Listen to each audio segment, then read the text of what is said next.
I'm curious about this because you work with a lot of individuals who have obesity.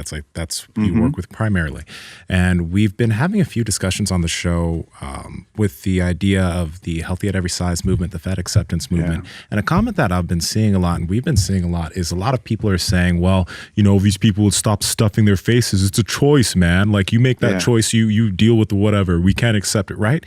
Is it? I know a lot of the things that go on metabolically, psychologically with individuals who are obese. Is that actually a choice that people are making? Like, what's going on? Yeah, it's a great question. There's a lot of people that are like, of course it's a choice, but I would posit this: most people go through life subconsciously. They're when you're young, you're not thinking of whether. I mean, some people hyperfixated because of their parents or whatever, but most people, like, I don't know, when I was young, I drank like regular soda and had pizza whenever, and I didn't really think of anything about it. Yeah. And I stayed naturally lean, right? Because it was like I just kind of ate to, I'm satiated now. I didn't think anything about it. Whereas other people, they don't think anything of it, but they start gaining weight because they're, the genetics or whatever, appetite regulation is not as good as mine necessarily, or as other people who stay lean throughout their life. And they're subconsciously, it's just all subconscious. We're just kind of living life. We're not really thinking of it. Now, once you develop the obesity, overweight, and then you're going, I should really do something about it. Deciding to do something about it is a choice. You are now consciously aware of it, going like, okay, do I need to do something about it? The problem is then it's not just a simple choice of like, do I want to have obesity or not have obesity? You're literally making choices all throughout the day. Do I want to sit here on the couch, do my work, or do I want to take this meeting and go for a walk? Every little piece of morsel of food that you're thinking about eating, those are all choices. So it becomes multiple choices throughout the day. And then even then, our body starts fighting us, kind of what I talked about. Our brains start fighting us in terms of hunger. So here's the analogy I would say. Obesity would be a choice the same way that walking from New York City to LA would be a choice. Some people could fly to LA, right? They can lose the weight and keep it off, and it was not a big deal. Some people can drive. It was a little bit harder, but they did it. Some people bike, and then some people just have to walk. So technically, like, somebody has obesity and they have the resources. Let's say they have the resources, and they could just pay someone to get them to an island where the food, and they have nothing in this environment that's kind of pushing them towards gaining weight. Okay, so technically then it would be a choice for them, because they're not going to have any choice but to start losing weight, even if they are starving hungry. It's not possible. And also, of course, it's a choice if you can afford these drugs and surgeries or whatever, but let's just cut those out for now. So I would say, like, it's not a choice. Yes, a choice. It's just kind of a metaphorical, silly question that I would just say, let's just understand it's really hard. For some people it's easier, some people it's harder, some people just probably won't be able to lose weight and keep it off. And I don't want to take away hope from those people. It's just face reality and figure out tools to help them the best we can. So that's how I usually answer that. Power Project fam, this episode is brought to you by Vivo Barefoot Shoes. We've been wearing these shoes for almost a year now. They're flexible.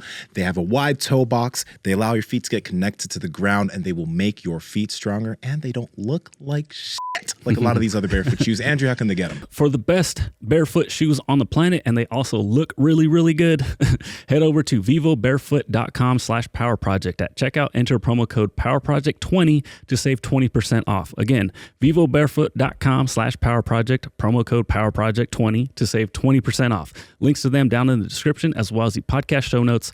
Let's go ahead and get back to this podcast. Yeah, and it really doesn't matter, like, a ton, right? Like, how they got there. Like, someone who's an alcoholic, they're an alcoholic, and how they got there, yes, it's important. Maybe they have a trauma in their life, and you see it very often with obesity. There's a trauma, and so it's nice to try to work some of those things out, but the math is still all the same. Like, you still got to figure out this calorie thing, and you still have to figure out, like, how the fuck can I make it through each day with just eating a little bit less? How is every day or every birthday and every holiday, not this like mega celebration. You know, people know me as the big guy. They know that I hammer food pretty good, and like it's always a thing. And people buy you gifts and stuff that probably fall in line with you barbecuing and like just various things that they think that you might enjoy, and you're trying to get yourself out the game like you're in drugs or something, you know.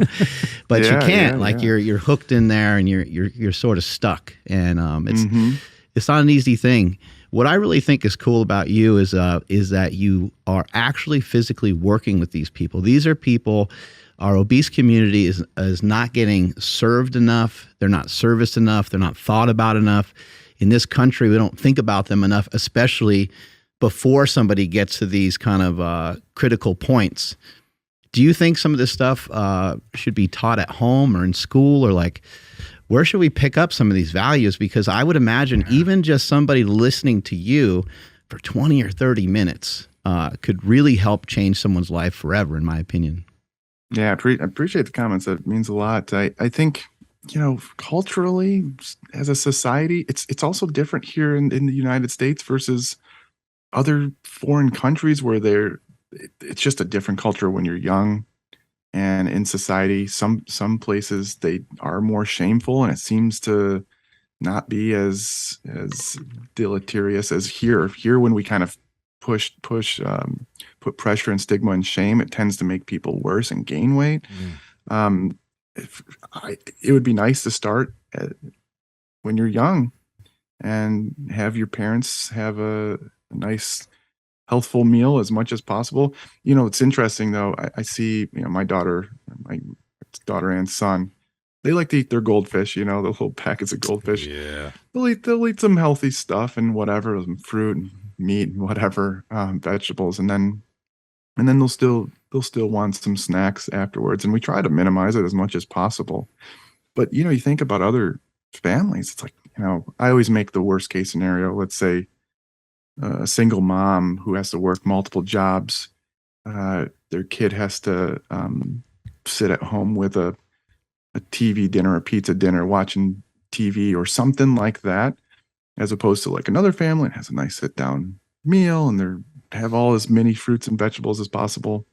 So it'd be nice on multiple levels to prevent it from first occurring. Like, you know, it'd be nice to just change our environment. It's just really hard to do that on a global scale. Power Project family, we appreciate you checking out this clip.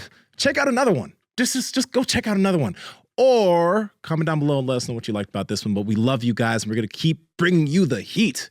So comment, subscribe, and all that good stuff, okay? Peace.